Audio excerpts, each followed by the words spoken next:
Your nervous system has one job, and that is to scan for what is going to happen next. So we live in a very unpredictable and chaotic world. We cannot predict exactly what is going to happen next. And that is why our nervous system can easily fall into fight or flight mode, which means that the sympathetic nervous system is activated.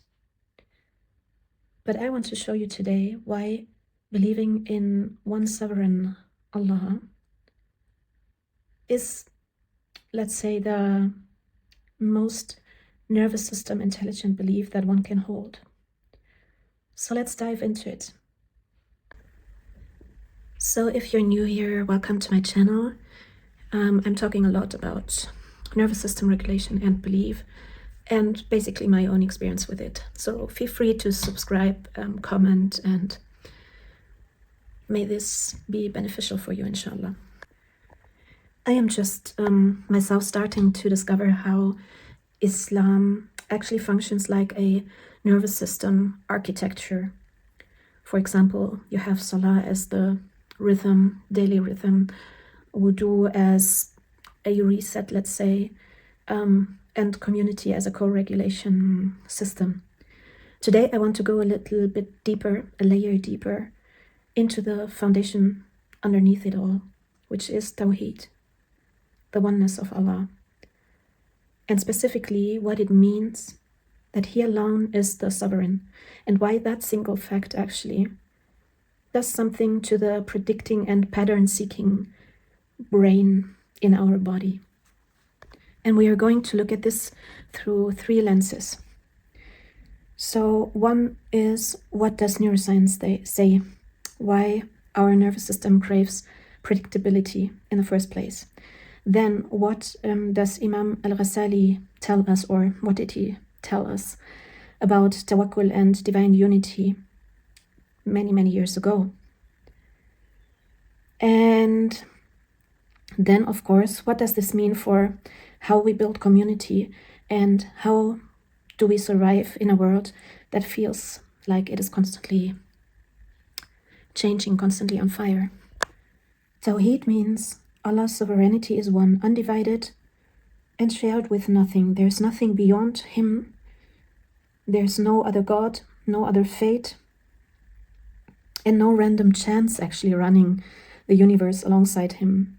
Everything, sustenance, life, death, and what happens to you today, traces back to a single source. So think about what that actually does to your internal model of the world. In a worldview with many competing powers, many gods and sea-gods, not only as what you would identify as a god naturally, but it could be anything that you long for, that you give too much importance to, other than Allah subhanahu wa ta'ala. So yes, in a world with many competing powers, or a world where you quietly believe your fate is split between luck, other people's moods, and your own control, your nervous system has to track all of those independently. Is today going well because of what I did, or is it going well because of somebody else is in a good mood? You don't know, and this keeps our nervous system in a constant predicting mode. Tawhid collapses all of that into one coherent thread. Whatever happens is by the decree of subhanahu wa ta'ala, and He is also the one that is the most merciful, Ar-Rahman Ar-Rahim, and the most wise, Al-Hakim. That means you may not be able to predict the specific outcome, but you can have a meta prediction towards that outcome, and that is that beyond every possible outcome there lies the power of Allah subhanahu wa ta'ala, It is not chaos, it is not random. It did not come from malice. It came from one single wise source. And that is what I really want you to sit with. Psychologically, this is almost identical to a secure attachment style in childhood. A child doesn't need to predict every single thing that is going to happen. But they need to have the trust to their caregiver that what is going to happen is going to be okay because I am being held, I am being taken care of. And that single trust is what lets a child's nervous system relax enough to explore an unpredictable world without chronic fear. And Tawhid offers the adult believer the same thing, the same architecture, aimed at the only relationship that was ever actually unshakable. Al-Ghazali describes Tawakkul, the reliance on Allah subhanahu wa ta'ala, as built from three things. First is knowledge, really knowing and not only reciting that Allah is one creator, sustainer, and fully capable, so that nothing else is truly a rival source of provision or harm. Second, the state of the heart. Your heart actually resting in Him, not quietly turning towards other things. For example, when we get scared or in these kind of moments. And then action.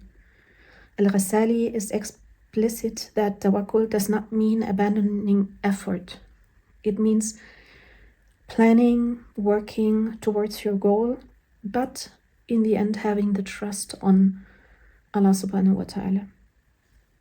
And actually, Al-Ghazali also described the early stages of tawakkul as a child with his mother, a state where the child knows no one else, trusts no one else, because the relationship itself is the whole world.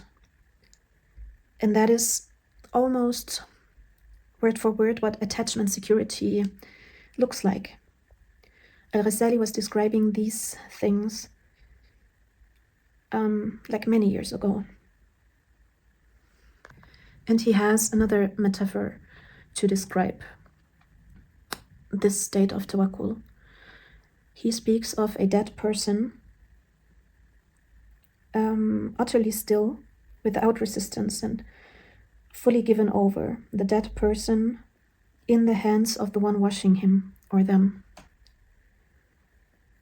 This image can sound maybe unsettling, but it's pointing at something specific. The complete absence of the gripping and trying to change things, trying to be in control of things that most of us live in by default. So what does that mean for us in how we build community? Because this is where it stops being only personal or internal practice. When a person's sense of safety is anchored in one sovereign source rather than in a shifting approval of the people around them, something shifts in how they show up in community too. A lot of what damages community is competition for status, jealousy, people outperforming each other, conflicts that spiral because someone feels their whole worth is on the line. That is often what's underneath it, underneath many conflicts. And that is a nervous system trying to secure its safety through social standing, because it doesn't have a steadier anchor underneath. If your sense of provision, worth, and outcome depends on what people think, community becomes a competition for scarce mindsets. If it depends on Allah subhanahu wa ta'ala alone, community can become what it was actually meant to be, a place of cooperation, not competition, because nobody there is your actual source of security to begin with. That is why Tawhid and community, or healthy community, aren't separate topics. A community made up of people who are internally anchored has far more capacity to actually co-regulate each other, to hold each other's hard moments, because they're not each quietly trying to extract safety from the group. They already have it within them. And if we span that even further into the whole world, not only in our own communities, but if we look at the whole world, that feels like it's always breaking, there are always wars happening. And if we look at it from that perspective, I think it matters more right now than maybe any other point in recent memory. Because we are living in a moment, or through a moment, where the news cycle, the algorithm, the sheer volume of crisis after crisis happening, genuinely unstable economics, wars, disasters, has put an entire generation's nervous system into a state of chronic low-grade prediction failure. The world genuinely feels unpredictable because a lot of very real ways it is. And this is exactly where Tawhid does something that no amount of looking for answers online through doom scrolling can ever do. It doesn't promise you that the news will get better. It doesn't promise the specific outcome you're afraid of won't happen. What it offers is prior. It is that it holds regardless of the headlines. Whatever is happening, it is not ownerless, and it is not without wisdom as well. Even if you cannot see it. That is not a claim the world will feel calm, but it is rather an anchor that doesn't require the world to be calm in order for you to be. Your nervous system has always wanted one thing underneath all the noise, something stable enough to stop racing against. Tawhid was never built just as a theological claim. No. It's the single sturdiest anchor a mind built to predict chaos couldn't ever be handed. Every time you remember that Allah is the only sovereign, something in your chest and in your mind, in your whole bodily system, changes, unclenches. One sovereign, one anchor, and everything else is only ever noise by comparison. So for the end, I want to ask you a question. If you ever sit with the idea that everything traces back to one source beyond everything, traces back to Allah subhanahu wa ta'ala, the most merciful, do you feel that in your body? Do you feel the ease, the relief that nothing needs to be controlled, nothing needs to be decided? I'm really curious on what your experience is with that. If you feel like it, please share it with me in the comments. And if you want to engage more into the topic of nervous system regulation and belief, please subscribe to my channel. I'm learning myself, and I really want to share this with you.